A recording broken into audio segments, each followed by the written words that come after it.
Look, on another matter, Labor has slapped sanctions and travel bans on Israeli settlers linked to attacks on Palestinians. So that's 7 settlers and 1 Jewish youth group. What's your reaction to this? Well, look, certainly I abhor violence, this sort of illegal violence that's happening or allegedly happening in some of these settlements. I don't think anybody would, any reasonable person would disagree with me on that. But once again, there's also a rule for Israelis and a rule for everybody else. What we've seen here is that the government has actioned the Magnitsky-style sanctions against these individuals and this one youth group. But this is many months after our allies have done similarly.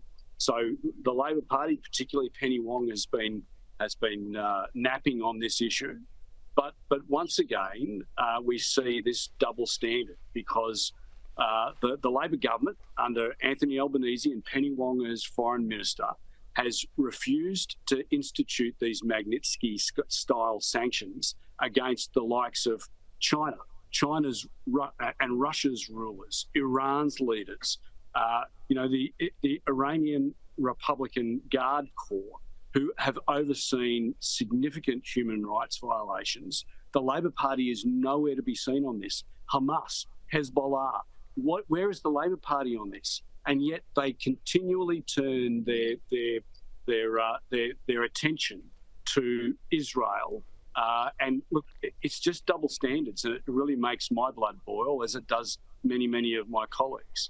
Speaking of Israel, Kamala Harris has met with the Israeli Prime Minister Benjamin Netanyahu and wants Israel to, quote, get this deal done, to agree to a ceasefire to end the conflict. She then went on to discuss the details of her proposal, the first phase being the withdrawal of the Israeli military from population centres in Gaza, the second phase to pull out Israeli troops entirely, and the third for a full reconstruction of Gaza. This is what she said. It is time to get this deal done. So to everyone who has been calling for a ceasefire, and to everyone who yearns for peace, I see you and I hear you.